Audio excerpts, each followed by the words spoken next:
Good evening, everybody. Welcome to Post-COVID-19, Resuming Your Practice After the Pause, sponsored by HITS Consulting Group and Henry Dennis, who is up on the upper row of our screen this evening, who's the CEO of HITS Consulting Group.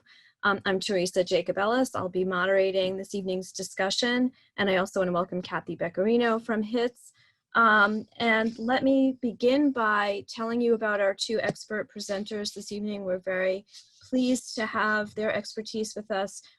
Cherie Ritter is a CPA, and she is Managing Director of the Mercadian Group, Certified Public Accountants. She is, has a broad base of experience and expertise in the performance of audits, reviews, and compilations of nonprofit organizations, government entities, colleges, and universities.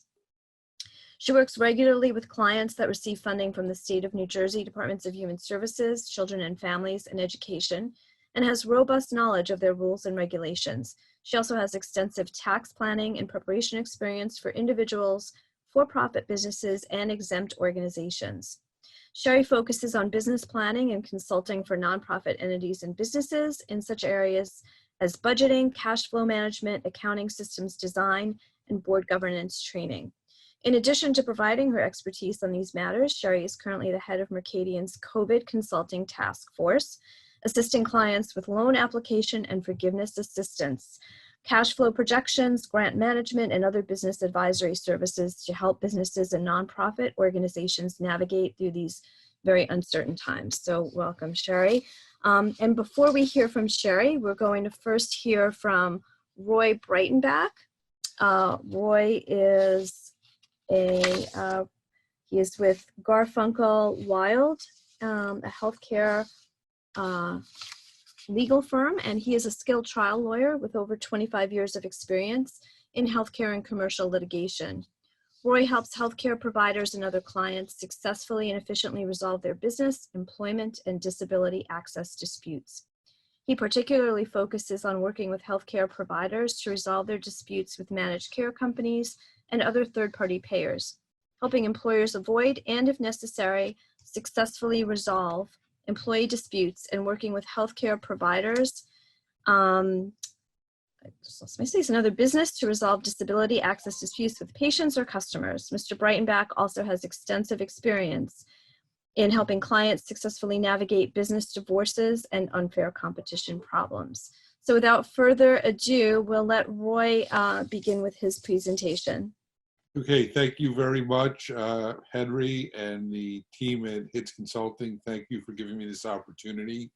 My presentation is going to be about what you need to think about from a legal standpoint when you're getting ready to reopen. So what I'm going to try to do now is to share my screen with the presentation. You guys can ask whatever questions you want. It also has my contact information. So if at the end of the day you have any further questions or anything, you can certainly give me a call, and I will be happy to do this. So let me just, okay, I think everyone can see my screen. So let me move forward now. So let's go to the first slide. Oh, okay, you have to bear with me a minute while I see if I can move this up. There we go. Okay, so the first issue is, can you reopen? Okay, it's an important question for a lot of different practices, right? Not entirely clear, but what I can say is this: the executive orders that Governor Cuomo has issued regarding lockdown do not apply to essential healthcare operations. And essential healthcare operations, according to the Empire State Development Corporation, which is the agency that the governor has assigned to be responsible for all of this. So let's go back to the previous slide. There you go. Has several different things for healthcare providers. First of all, if you're a walk-in healthcare clinic or facility, you can open. If you're a physician service, you can certainly open. Emergency dental services, so not regular dental services right now, but emergency dental services. Licensed mental health providers, licensed substance abuse treatment providers, emergency chiropractic services. So again, not routine chiropractic services, and occupational and physical therapy, as long as they're prescribed by a medical provider. So those are what can reopen now, consistent with the governor's orders. So let's go to the next slide. So what can you do when you're open? Well, you could do whatever you would ordinarily do in terms of a medical treatment, but what you can't do yet downstate are elective surgeries. There's been a lot of information in the press about elective surgeries and elective procedures, and starting April 28th, the governor has said that as long as certain criteria are met, the upstate counties can resume elective surgeries. But it's very clear, regardless of what criteria are met or anything else, that restrictions on elective surgeries remain in New York City, Nassau, Suffolk, Westchester, Rockland, and Orange counties. So the entire downstate area, you cannot do any elective surgeries. It's important to note that even upstate, to see how this is going to work when the elective surgery ban gets removed downstate. Right now, the elective surgery ban is being removed only for hospitals. It's not being limited or taken away for ambulatory surgery centers or office-based surgeries. So that's what's probably going to happen downstate. First thing is that the ban will be removed for hospitals, then it'll go to ASCs and office-based surgeries. So it's probably going to be some time downstate before those of you who do office-based surgical procedures will be able to do them in your offices. CMS, Medicare and Medicaid, recommends that once everybody comes back, based upon their data, they should prioritize chronic disease management and then preventative care, because they recognize, based upon their surveys and their view, that there's going to be highly necessary preventative care, because many people have not had preventative care in several months. So let's go to the next slide. So what do you need? So I'm deciding I'm going to open up. I'm going to start doing my preventative care, my regular primary care practice. What do I need? Well, you absolutely need personal protective equipment for your employees. That's a requirement under the state executive orders for all businesses. The Department of Health is requiring it of health-related businesses, and the Centers for Disease Control guidelines clearly make that a requirement. There are different PPE requirements for different employees based upon their clinical functions, what they're doing in the office, in addition to what patients they come into contact with and what you're doing with those patients. It's difficult to kind of explain all of the various scenarios on this type of webinar with the limited amount of time we have. But if you go check the CDC guidelines, you will see what those requirements are. And a recurring theme throughout this entire presentation is going to be practices should follow CDC guidelines whenever possible, because ultimately, if there's ever going to be any liability for exposing a patient or an employee to COVID-19 in your practice, you want to make sure that you've adhered to the CDC guidelines. So check those out. Those of you who can't find them or want the links, send me an email. I'll be happy to provide them to you. For patients and visitors who are coming into your practice, they, at the very least, even if they are perfectly healthy, have no signs or symptoms of COVID-19, need to have cloth face coverings when they come in. That is good practice. It's consistent with CDC guidelines. It's called a source control, and you should have a supply of them available for patients who do not come in with them or visitors. The next thing you got to be careful about is you got to make sure before you open, you're going to have sufficient workforce availability. You're going to have coverage from your nurses, for your back office staff, that you're going to have enough people to confidently run the office and provide the care that you want. You know, many people are afraid. We're going to talk about that in a little bit, about coming back to work. Many people who are nurses may have been working in the hospitals in the interim and are burned out. You got to make sure, you got to talk to your staff. You got to make sure that you can open up your office and run your office in an efficient, safe, and effective manner and provide care within the standard of care when you come back. You need to have a social distancing protocol and signage. Again, if you go to the CDC, they'll talk about all of that, but the basic social distancing protocol is you need to make sure that people are at least 6 feet apart in your waiting room, if possible. And I know that this is not going to be possible for many medical practices in Brooklyn and Queens, but if you're in a more suburban type setting where people drive to the practice, encourage people to wait for their appointment in the car, kind of the medical practice equivalent of curbside delivery, right? But if that's not possible, given your location and the nature of your practice, you certainly should try to keep the 6 feet distance at all time in the waiting rooms. For those of you who have pediatric practices and have toys for the kids or magazines and stuff, take all that stuff out of your waiting room. You don't want things that a bunch of people are publicly touching. So toys, puzzles, games, magazines, all that come out of your waiting room. You need to have a cleaning and sanitation protocol, right? Again, CDC guidelines lay all that out, but you got to do that. You have to have frequent cleaning and sanitation of all areas that the employees or the general public are going to be in. You have to make sure you do that. And the other thing you should consider is to whether or not you're going to have a separate COVID-19 zone in your office if you have the space. So if you anticipate that you're going to be treating patients that may be positive for COVID-19, do you want to set up a separate waiting room or a separate area, or maybe separate examination rooms in the back of your office that are going to be for COVID-19? And so you limit the exposure and you clearly separate those patients. That's something you can consider doing, of course, if you have the space. So next, let's go to the next slide. So a lot of questions about, can you refuse to treat a COVID-19 patient, positive patient? You're a primary care practice, you open up, patient wants to come in and is positive for COVID-19. Can you refuse to do it? The answer is generally no.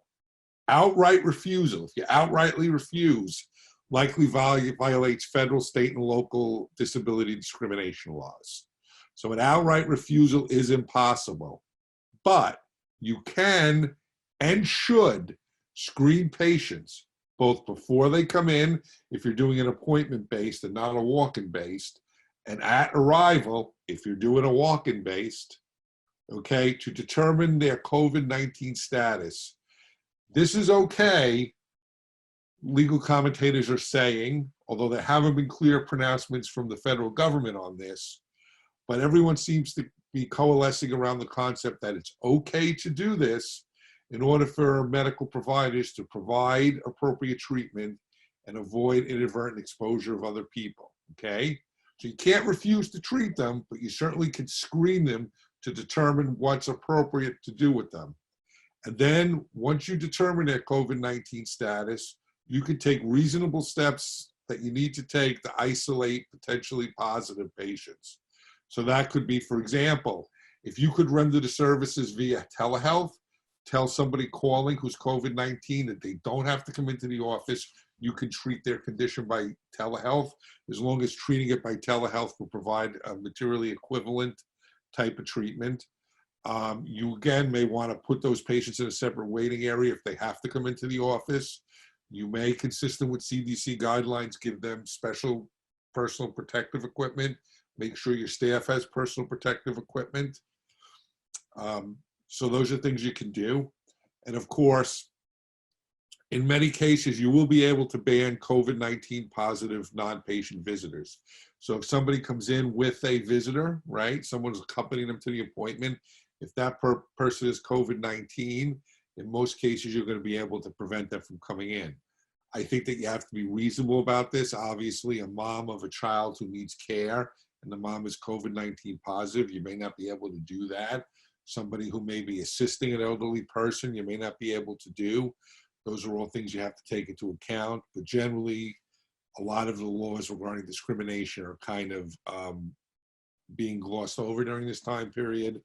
And, you know, that is something you may be able to do. So let's go to the next slide. So the first thing you need to do before you're opening with regard to employees is make the decision, if you haven't done it already, okay, whether or not you're going to give your employees the paid federal benefits that are set forth in the Families First Coronavirus Relief Act. That act that was passed about a month or so ago gives federal paid sick leave and federal paid extended family and medical leave for employees who have issues with regard to the coronavirus situation. Those are paid additional benefits. And it's really up to healthcare providers whether or not they want to give that to their workers. Healthcare providers are exempted if they choose to be so. So you have to make that decision, because so much of what you're going to be doing after this point is dependent upon that. That's a decision you need to make.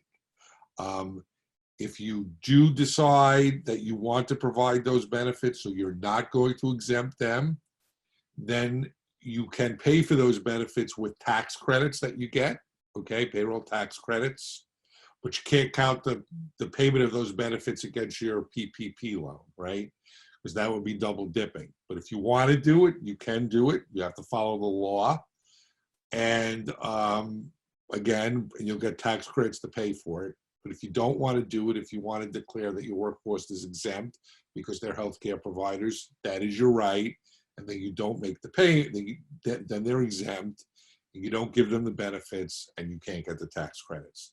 So that's a decision you have to do right off the bat. You should talk about that with your accountants. If you want to get some legal help, talk to your legal advisor about it. But that's the first decision you need to do. So let's go to the next slide. Okay, what can you ask an employee about their COVID-19 exposure or symptoms?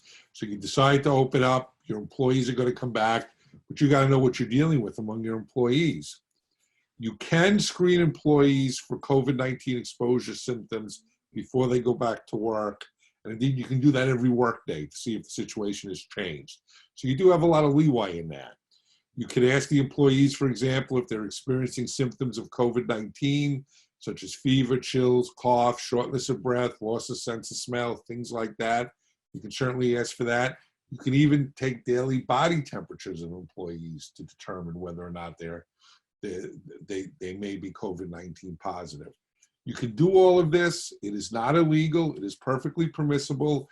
The United States Equal Employment Opportunity Commission has said it's permissible in this context. The one thing you have to make sure is to preserve the confidentiality of the information. If you're going to keep a log of temperatures, it can't be kept in a personnel file. It has to be kept in a separate medical file for the patient. Patient has to know that you're doing it. And again, you have to make sure you keep those records confidential. Very important.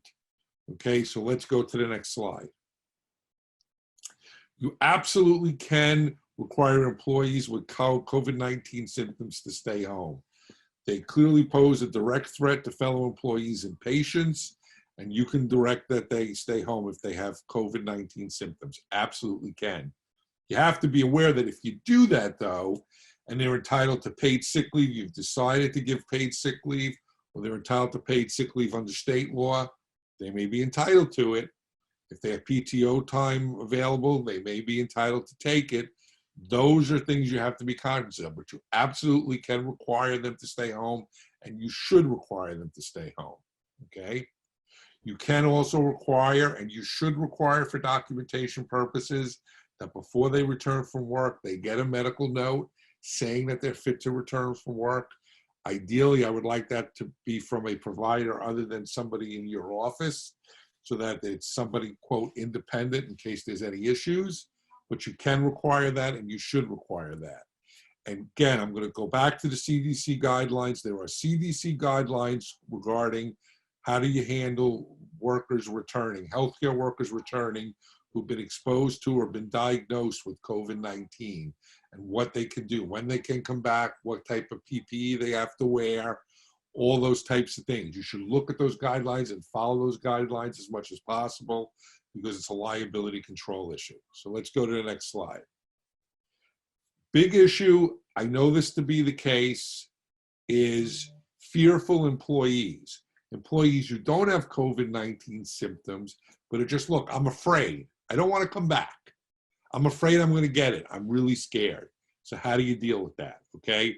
There's two key questions that need to be asked. One, Is there something in their health history that makes them particularly susceptible to COVID-19 or at a greater risk of more dire consequences if they do get COVID-19? History of diabetes, pulmonary problems, etc., immunocompromised, things like that. If that's the case, you may have to treat them as if they have a disability. So that's the first question you need to know. Also, if they have this underlying psychiatric condition, if they have anxiety, which may be considered a disability, you want to know that. And then the second question is do their job responsibilities permit the employee to telework? Because if you can do it, if their responsibilities would allow them to telework, like a back office biller or something, you should consider just letting them telework. It saves a lot of issues and problems down the line if you just let them telework, okay? So let's go to the next slide. If they can't telework, then you got to make the determination between, is there a legitimate basis for why they're fearful? Do they have an underlying medical condition, or do they have some type of anxiety that would be considered a disability that's making them so anxious that they can't work? If that's the case, you're going to have to determine whether or not you have to make a reasonable accommodation for their condition. A reasonable accommodation may be not, giving them more leave, maybe switching them to a different job, maybe a whole bunch of different potential accommodations. But if somebody is fearful about coming back from work and there's a medical or a psychiatric basis for that fear, you should consider them to be disabled and work with them to come up with a reasonable accommodation. And that may short-term be leave, okay? It could be paid leave if they have the ability under PTO days or paid sick leave or something, or it may be unpaid leave if they don't have any of those benefits. But you do need to consider that if there's an underlying medical or psychiatric condition. If there are none, then you don't have to worry about it. So let's go to the next slide. What happens if an employee has COVID-19 or has been exposed at the office? Send them home. Follow CDC guidelines about returning to work. We've already talked about that. And you have to enter a potential workplace exposure in your OSHA log and follow all OSHA requirements. Very important. Let's go to the next slide. So this is an interesting issue. You put all your employees on furlough, but you're looking at the way your office is going to work, and for social distancing reasons and to protect employees, and because you're not sure how busy you're going to be, can you only bring some of your employees back and not all of them? Absolutely. If you do that, though, you have to make sure that the basis by which you're bringing some employees back and not others is based upon legitimate business-related criteria, nothing discriminatory. So you're picking and choosing based upon job titles, seniority, things like that. Okay, very important. You also could change hours and schedule, if you want to, as long as it doesn't violate any employment contract, right? So you can shorten their hours, change their hours, as long as it doesn't violate an employment contract. And you should also consider limiting other benefits like vacation. A lot of places are saying when we let people come back in, if we're going to be overloaded, we're going to put a ban for people taking vacation for 2 or 3 months. And if that's something you want to do, you look at your benefit policy, and in most cases you can do that because vacation time is based upon the needs of the business. You can do that. So that's something you should consider doing. Let's now go to the next slide. I've put this in here to remind you about that there is a benefit of New York State paid sick leave. If somebody is home because they're under quarantine because of the fact that they have been directed by a state or local health official to isolate because of COVID-19, you have an obligation based upon your size to give them paid sick leave under New York law. Wanted to remind you of that and put these slides in there. Let's go to the next slide. This is more about the paid sick leave in case anyone has any questions. So let's go to the next slide. Again, more about New York State paid sick leave. Let's go to the next slide. Again, more. Let's go to the next slide. Let's talk about reduction in hours. Okay, very important. Again, you may, when coming back, want to have employees reduce their hours. Absolutely permitted to do that. If you do that, though, you have to be cognizant of a few things. You can't reduce hours or reduce salary of employees who are salaried and exempt such that they fall below the weekly salary limits for employers, for employees. And you can't reduce hourly employees' salaries or hourly rates so that they go below the minimum wage requirements. Those are set forth in a year. Let's go to the next slide. And if you are going to reduce hours or change rates of pay, you have to give an employees notice of it first. And if you are going to reduce employees' hours, you got to talk to your health insurance broker if you provide health insurance to make sure that that's permitted under the terms of your health care policy. Let's go to the next slide. Final thing I want to talk about is an important issue, okay? The reason why I've been talking about everybody following CDC guidelines is this reason. There is exposure that you could have in your office to employees, liability exposure, patients and visitors, or their families who contract COVID-19 because they were exposed at your office. If an employee can credibly establish that they got COVID-19 because of something at your office, they can file a workers' compensation claim and their family members can sue you in negligence. Same thing with patients and visitors, okay? So that's something you should be cognizant of. The reason why I've been talking about following CDC guidelines is that the best you can follow them, it gives you a way to say that you did everything in your power to limit and avoid exposure by following the CDC guidelines. So let's go to the next slide. Again, follow CDC guidelines is an important way to manage your liability risk. Provide personal protective equipment to all employees. Make sure that all patients and visitors have at least source protection, cloth masks, right? These are all ways you can manage your liability to exposure. Make sure you have a regular cleaning schedule. You're following the cleaning and sanitation protocols. And finally, you need to, if you're a renter in a building, you need to talk to your landlord about what they're doing for the common areas, letting people in the building, what they're doing to limit exposure in the common areas to COVID-19. Many commercial landlords have already had programs developing this, sending forth these protocols. Make sure that your landlord does and you're following it.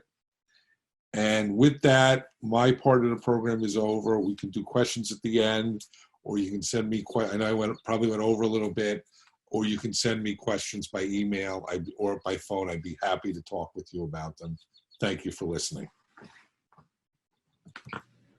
Thank you, Roy. That was really very comprehensive, and I'm sure there are a lot of questions. I am going to ask if everyone can hang on to their questions, and we will circle back at the end.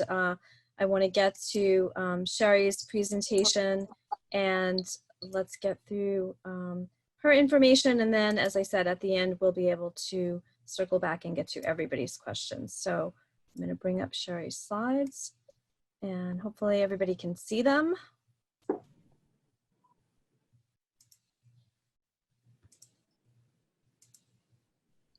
And Sherry, I am going to let you take it away. Okay, great. So just a little bit of background before we jump right into the loan forgiveness. I'm going to talk about the Paycheck Protection Program, and which Congress recently passed and the president signed about 5-6 weeks ago now. The Paycheck Protection Program allows businesses to borrow up to $10 million. What's interesting is the loan can be forgiven if the proceeds are properly spent. And that's what we're going to spend most of the time talking about today, is the forgiveness piece. However, if you don't qualify for loan forgiveness, the principal of your loan will be due within 2 years with a 1% interest rate. And you get a 6-month repayment holiday. So from the point at which you receive your loan proceeds, you get 6 months to defer interest and make that first payment. Also, if by chance you don't spend all of the loan proceeds, you can prepay without a penalty. So a couple of things we talked about actually before we got the program started were some of the publicity issues that you may have heard about in the news media, where, for example, Shake Shack and Ruth's Chris, there were 77 publicly traded companies that got loans. 15 of them have given them back so far, but that really leads us to the question of, or now having hindsight about who this program was intended for, borrowers need to really assess their economic need and be able to affirm that that the current economic uncertainty makes the loan necessary to carry on their operations. So there's been a lot of frequently asked questions that have come out over the last 4 weeks. In the most recent 2 days, there was pretty clear guidance with respect to the publicly traded companies like the Shake Shacks, but they've now come out with the frequently asked questions for private companies with adequate liquidity, and whether or not if they have short-term assets available to meet their liquidity needs, including things like a line of credit or cash reserves,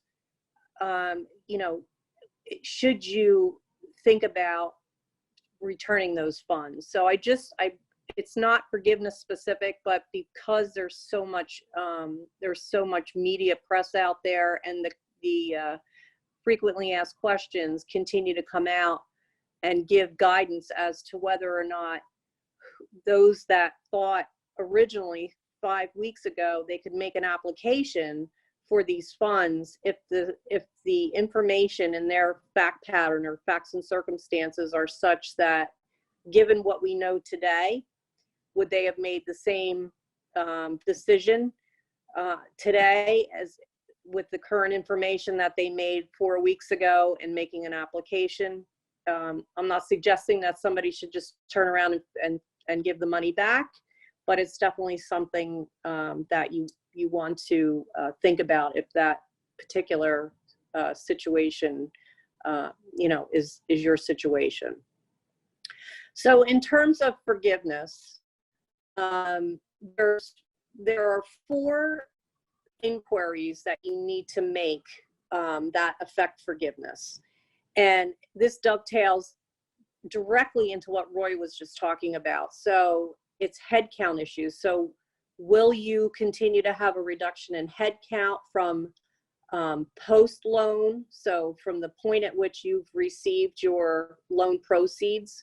And for tonight's purposes, I'm going to suggest that in examples, the proceeds are received today and you have the next 8 weeks to spend those dollars. So, and to meet your headcount and your salary reduction limitations. So there are 4 inquiries for affecting forgiveness. Sorry, I'm getting tongue-tied. It's late in the day. A reduction in headcount. So you want to make sure that you bring your employee base back to what it was prior to the layoffs, if you had layoffs, or prior to February 15th. That's a key date.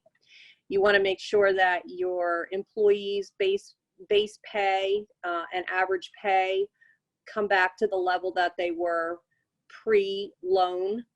You want to make sure that the loan proceeds that you have received are spent on eligible expenses only, which we'll talk about in just a second. They're the same expenses, though, that you used to when you applied for the loan. And you want to make sure that they are spent within 2 applicable periods. And it's prior to June 30. This loan program and the spend ends on June 30th, 2020. And within 8 weeks of the loan origination date. So in thinking about let's talk about the cost aspect first, the eligible expenses. So the payroll costs that you used in order to apply for the loan are the sum of payments of all types of compensation with respect to your employees. And so that's salary, vacation pay, family medical or sick leave pay, dismissal, etc. It also includes payroll related costs for healthcare benefits, which include your insurance premiums, and that could be for things like vision care, health care, dental care. It includes payment for retirement benefits, payment of state and local taxes assessed by your payroll taxes, which are generally your unemployment and disability insurance. But there are specific costs that are excluded, and those costs are compensation of individual employees in excess of salaries of $100,000, and then any compensation of employees whose principal place of residence is outside of the United States. Also, as Roy had mentioned, you can't double dip. So if you, as Roy pointed out, one of the first things that you need to do is decide if you're going to have your employees covered under that, the FF Family First Corona Response Act, the FFCRA, where you can give them up to 80 hours of paid sick leave and up to 10 weeks of paid family leave. If you are making payments to employees under the FFCRA that are eligible for the tax credit against your payroll taxes, you cannot include that type of sick leave wage as part of the cost that will be forgiven under the PPP loan. So let's go to the next slide. So the allowable uses of the loan are for the payroll costs that we talked about earlier, payments of interest expense on any mortgage obligations. That means if you have a mortgage in place, you can include your interest expense, but you do not include the principal payments. It doesn't include, and this has been up in the air in terms of looking for clarification, it doesn't necessarily include interest on, for example, a credit line. They're really looking for mortgage obligations and not credit line obligations. You can spend 25% of the loan proceeds on rent, and that is rent under a lease agreement. There's been a lot of questions. Does that mean my equipment lease agreements? Does that mean my facility lease agreements? It's rent under a lease agreement that was in existence as of February 15th, 2020. Our interpretation as of now is that that includes any type of a lease agreement. And it also includes a lease agreement with yourself or a related entity. So if you happen to if you own the building that you are, your practice is located in, and let's say you own it separately from the practice, then, and you're paying rent to yourself out of the practice, you can still treat that rent payment as a qualified expense for loan forgiveness purposes. I would recommend that you have something in writing, even if it seems silly, but be able to document that you've always had that lease arrangement between your practice and your related entity. And if you've got a rent agreement or some type of a lease agreement, I would make sure that you have it handy and for audit purposes. The other item that you can use your loan proceeds for are utility costs, and that of course includes things like your PSE&G costs, your cell phone costs, water charges, things like that, cable, internet access, all those things are included in the utility bucket. Okay, next slide. So will the loan be forgiven? So as I said, there's four criteria, and if you maintain your workforce, the SBA will forgive the portion of the loan proceeds that you spend on those eligible expenses that we just talked about during the first 8-week period, beginning on the date of the origination of the loan. And that date is really the date that the monies come into your bank account. So the next slide.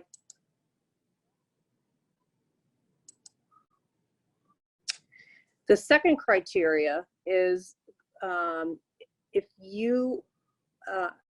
it's anticipated that not more than 25% of the forgiven amount may be for non-payroll costs. So what does that mean? That means that if you have a $100,000 loan, that you need to spend 75% of that loan on payroll costs. And it's those same payroll costs that we just talked about.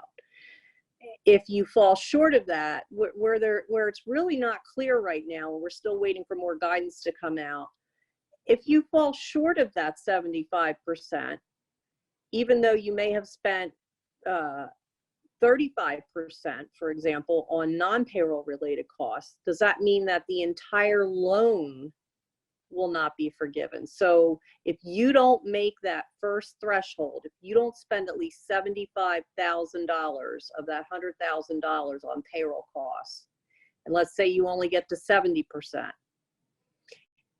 then you risk having the entire loan be owed back. So it's really important to make sure that you structure your cash flow for that 8-week period in a way that you're going to meet that 75% threshold. Let's assume you meet the 75% threshold. So you've spent $75,000 on payroll, the other 25% is spent on rent and utilities and interest expense. You then have to figure out if you met the head count. So if you had 8 employees in 2019, that was your average full-time equivalent, and you now have 7 full-time equivalent employees, then it's possible I say, that you may have to pay back 1/8 of the loan. And we're going to look at an example in a minute. Also, let's assume you have 8 employees now, and you bring 8 employees back, and you had 8 employees in your base period. You're good to go. You've got everybody back. They're getting paid. You could run afoul of a reduction in the wages that you pay to your employees. So if you had 8 employees on the payroll in your base period, and your base period is the first quarter of, basically for all intents and purposes, it's the first quarter of 2020. So in January and February, you had 8 employees, and each one, you have your salary information for each one of them. And it comes out to, for example, employee number 1, their average salary over the 12-week period in the first quarter is, say, $3,000. If they are now receiving, on average, over that 8-week period, $2,000, 2,000 divided by 3,000 is a 33% decrease in their payroll.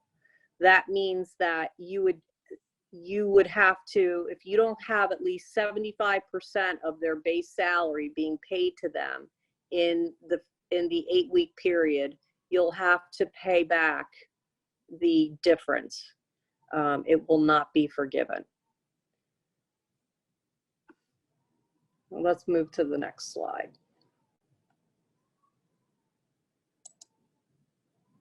So let's go through, I know we've got to watch our time, so let's just go through. I'm not going to get into the detail of this calculator. I think what I want you to walk away with is that there are calculators out there where you can actually plan for how you are going to spend the dollars that you've received, and included in that, making sure that you hit that 75% threshold so that your loan will qualify for forgiveness. That's step 1. Step 2 is to make sure that you understand your full-time equivalent head count in your 8-week period compared to the base period that you've got to, it's basically a look back period. That look back period is either the same time frame of 2019 or January 1 through February 29th of 2020. That's the full-time equivalent calculation. The third calculation, and so what you see on this slide here, you've got a loan, for example, of, let's see, where's the loan eligibility? So you've got gross wages of $350,000. You have your total payroll costs, including your healthcare benefits, et cetera, $425,000. Somebody made over $100,000, so you pull that out. You have $375,000 of annual costs, annual payroll costs of your base period 2019. So that's an average of $31,292 per month, multiplied by 2.5, and that's how you arrived at your maximum loan amount. And if you go to the next page, how would you calculate your forgiveness? So you start with your PPP loan amount of $78,229, and then you have to look at the total payroll costs that you're going to pay from May the 1st through June the 30th, that 8-week period, and make sure that, well, you're going to add up whatever it actually is. And in this scenario, it's $76,166. That assumes just taking that 350 and dividing it evenly in my situation, in my scenario, dividing it evenly over a 12-month or weekly basis. Then you have to make sure that you exclude the amount that for the person that was paid over $100,000 in that same period. So basically, each person, the most you can pay to any one employee in that base week period is $15,000. I think it's $843. It's basically $100,000 divided by 52 weeks times 8. So what if I don't bring my head count up? So if you go to the next slide, if you have at the bottom of the slide, you can just see how the calculator works. So if you have your monthly average full-time equivalent employees for the 8-week covered period is 7, but in your base period, and I talked about that, there's 2 base periods, February 15, 2019 to June 30, 19, kind of where we were this time last year is what the thought process was, or just before the pandemic was declared, which is January and February of the current year. 7/8, 1/8 is 10.94%. So 10.94% in this scenario of the $78,000 is $8,567, and that's the amount that you cannot get forgiven because you didn't bring your head count up. Now, if you correct your head count, let's say on February 15th, there's a caveat. On February 15th, you had 7 FTEs in place right before you closed your doors, let's say. If you bring your head count up to 7 FTEs by June 30, then this reduction it goes away. So there's a caveat that allows you to, instead of using these 2 base periods here, February to June of 2019 and January to February of 2020, maybe you had 9 employees in January and 7 in February, so it averages out to 8, but on February 15th you had 7, you can work around this head count requirement. Let's go to the next slide. And this is just more of the headcount reduction. At the bottom, you can see the reduction in wages.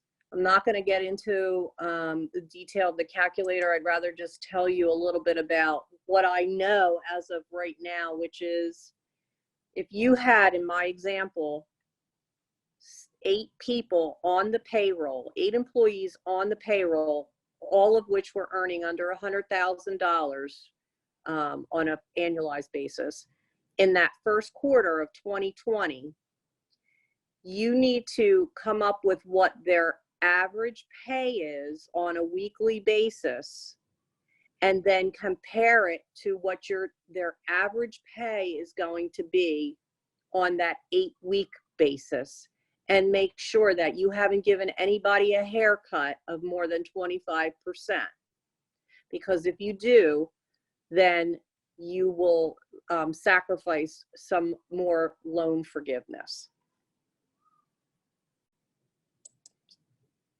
So just a couple of tips to think about, because I see we're getting close on time. I advise everybody to prepare a cash flow projection based on these allowable costs so that you can make sure you understand what your costs are going to look like and hit that 75% threshold. You better understand your head count in your base periods, and also on February 15th, you're going to pick the base period that results in the most loan forgiveness, and you want to manage your forgivable payroll costs. So you may be, in order to meet this forgiveness criteria, you may wind up paying employees when they're not working, or paying them more than what they would normally earn. And I've had people that I've talked to that have said, well, can we pay a bonus to get to the number that you need to get to? You know, whether you're paying somebody for vacation time, sick time, bonus time, I think it's all in the same bucket. And I don't see any reason why you couldn't pay somebody a bonus to make sure that you get to that 75% threshold. I had here defer allowable costs from the pre-8-week period into the spend period, but they've come out with, the rule is the cost needs to be incurred and paid. So this is tricky. I would say a deferred allowable cost from the pre-8-week period could be your vacation time and other time that you may want to reset and have your employees, basically resetting your employees and restoring what they missed while they were not working.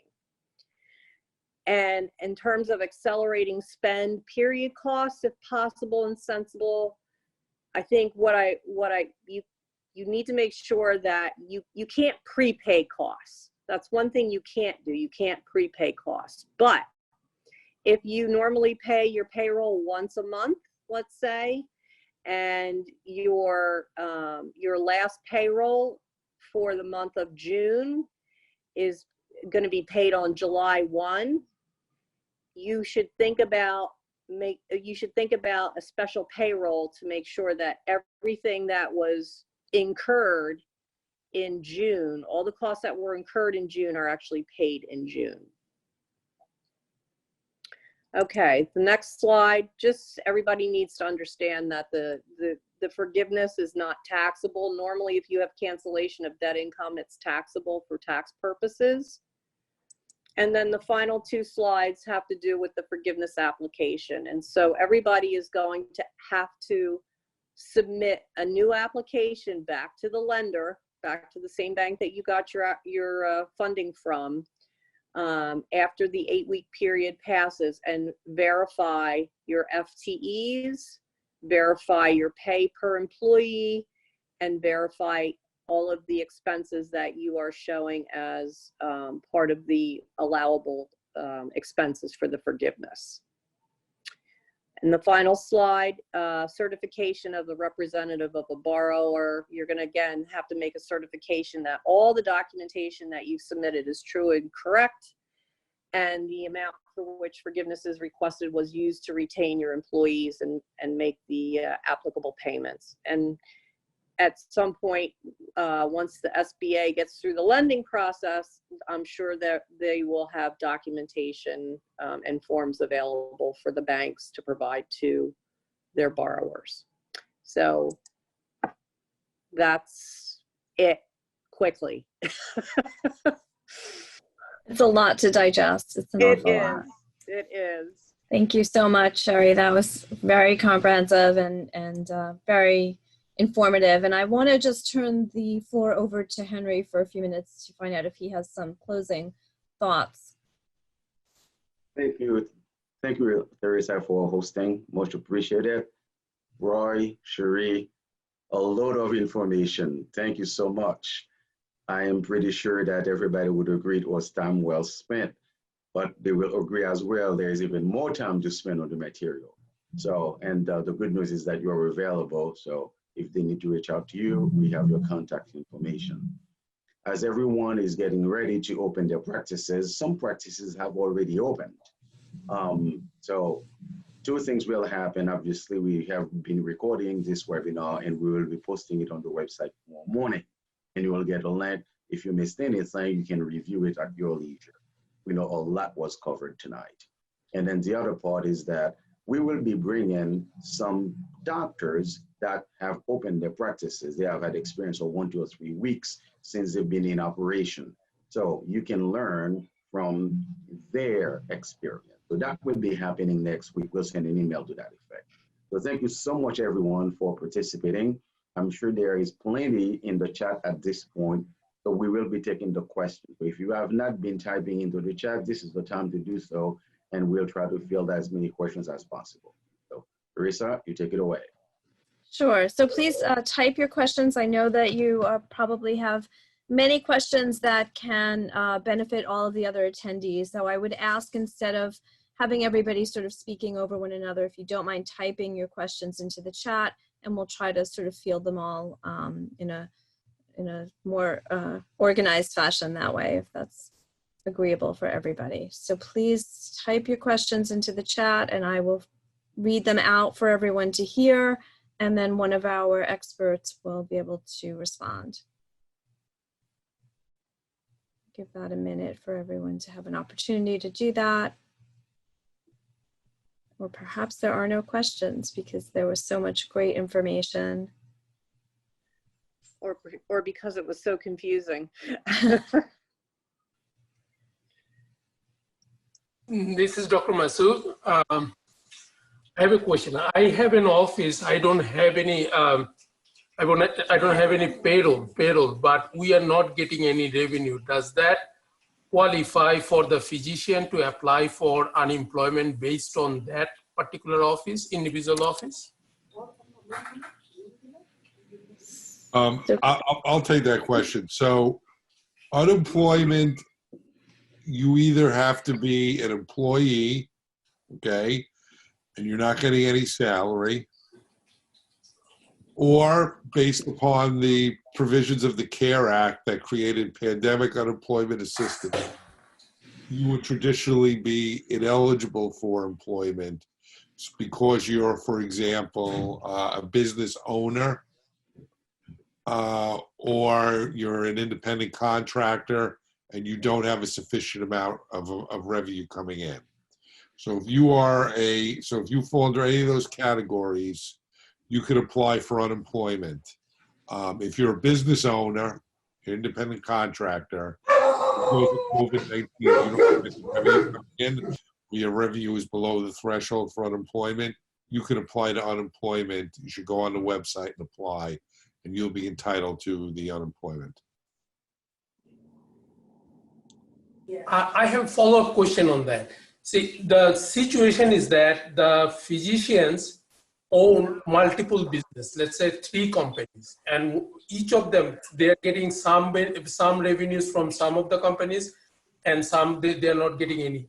In that situation, do they qualify for the threshold? How do they calculate the threshold? Is that based? Oh yeah, so what they have to do is, in most cases, if they're making more than, I don't on this call recall exactly what the minimum is for unemployment, but it's pretty low, and it'll be on the website. the unemployment would require them to disclose all of their compensation. Let's say, for example, for all three of the practices, and then they would, if that is below the threshold, then they would be entitled to unemployment. Thank you for that question. Does somebody else have a question? I see Dr. Bailey, you unmuted yourself. Did you have a question? Oh, yes, I do.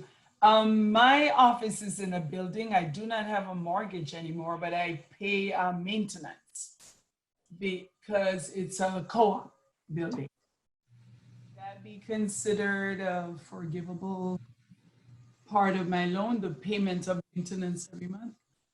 So is that part of your, is it like a common area charge? Yes, all members of the co-op pay pay maintenance every month. That's been an ongoing cost since the business started. Right. I would think that that would, as a common area maintenance charge in lieu of rent. Yes. Right. So as long as it is in lieu of rent or part of a rental cost, I think that you could take it. Okay. I wanted to be sure. Thank you for that. Dr. Jackson, I will come back to you. I just want to read one question from the chat and then you're next. So Dr. Napolitano says, for Paycheck Protection, I've been paying my employees but have not gotten funds yet. I'm awaiting application response. Should I furlough my employee until funds are received? Well, it depends on if you have sufficient funds to continue to pay them. If you don't have sufficient income coming in and you can't afford to pay your employees, then I think that you should think about furloughing those employees and then bring them right back on as soon as they, as soon as you get the funds. Good. Okay, thank you. Dr. Jackson, please go ahead. Yes, if I calculate correctly, if you're an employee in your practice, if we're staying under the $100,000 limit, 8,300 is basically the maximum that you can file for yourself in a month. Is that correct? Am I correct there? You're correct. In addition to that, so say you're falling below the 75%, and obviously we're going to be working more hours and more days. Mm-hmm. If we kind of, and it's all legal, but it's going to kind of sound like not the right thing, but if we have to pay our employees more for the hours to get to that threshold, is that legal? I mean, that goes to that bonus. Remember, I was talking about the bonus situation. I don't see why it's not legal. It's, Roy, I don't know if you have any perspective here, but my understanding is whether it's combat pay, I mean, that's really Right. what it is. It's you can pay them a bonus. It's just you have to cap it over the 8-week period. I $100,000. agree with you. I agree with you, Sherry. I think that, if you look back to what the purpose of it was, is they wanted to get money in the hands of your employees. Correct. Right, and that was the overarching provision. The reason why the $100,000 cap is in there is because when they gave benefit programs and bailouts back in the 2008-2009 fiscal crisis, there was a lot of pushback that the people who seemed to benefit the most were the highly compensated employees. So for political cover, they put the $100,000 cap on it. Mm-hmm. So as long as you're under that cap, I think it's a positive thing for you to give whatever combat pay, however you want to classify it, combat pay, bonus, extra, whatever you want to do. I think that will be appropriate. The one thing you can't do, which I caution you, is if you are giving the families first, you're giving the paid sick leave and things like that, you have to strictly follow the rules with that. You can't give extra over and above what they're entitled to, because you won't get tax credits for it. But on the side of compensation for PPP, as long as you stick to the 100,000, you can do whatever you want. So as a follow-up to that, Dr. Jackson, did that answer your question? Yes, it did. Thank you. So as a follow-up to that, is the practice owner permitted to increase perhaps the amount that they are putting into an employee's retirement fund? Well, if it's part of the regular policy, so if somebody, that's a tricky one. I'm not sure how to answer it without knowing all the facts and circumstances. It goes back to that, it has to be incurred and paid. So in an example that, actually in the example that's embedded in the slide deck, I had the $12,000 of a profit sharing contribution that was made for employees in the prior year. That's part of the payroll costs. And usually a profit sharing payment is not made until the following year. So let's say the 2019 profit sharing payment was $12,000 and it was paid in April of 2020, or excuse me, the 18 profit sharing payment was paid in April of 2019. So that payment went into the 2019 loan amount. Well, if you had a 2019 profit sharing payment and you haven't made it, and you're going to make it at the same time that you've made it in the past, I don't see why that can't count. Thank you. Again, very complicated topic, and I think you've done a wonderful job, both of you, on breaking it down and making it as clear and accessible to everybody as possible.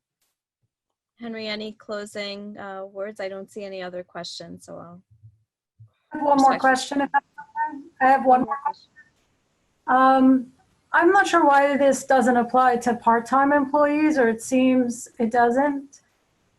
Especially if you have one employee and you need that one employee who's part-time to sustain your practice. Could you comment on the part-time employees? Are you talking about for purposes of the PPP? Yes. Oh, it absolutely applies to part-time employees. What happens is when I talk about a full-time equivalent is somebody that is working 30 hours a week. So for purposes of the head count, they're using full-time equivalents as opposed to number of employees. So if you had 2 employees that were working, each part-time employees working 15 hours each a week, that's 1 FTE. Okay. Not 2 employees. I see. Thank you. Mm-hmm.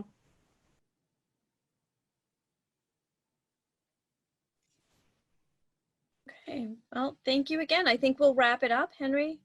It seems that everybody's thinking about it. So thank you. I'm sorry, Henry. Can I ask one more question? Sure, Dr. Jackson, go ahead. Thank you. I'm sorry. I have a hygienist that I was in the process of hiring prior to the COVID, and we hadn't put her on the books yet.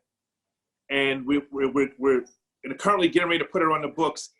Is that a problem? And if not, is that salary still considered within our 8-week limit? I would say yes.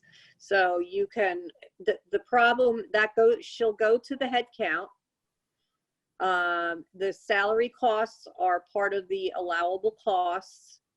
It's what's in play is if you had a hygienist previously that's no longer there and you hired a new hygienist, you can't prove that that prior person's salary wasn't cut by more than 25%. That's where that piece gets tricky. But if you had no hygienist on the payroll and now you're putting the hygienist on the payroll, then I don't see a problem with that. As long as you meet your FTE head count, the salary that you're paying the hygienist is now part of your payroll costs. And, is it like they were a 1099 before and now they're on the payroll?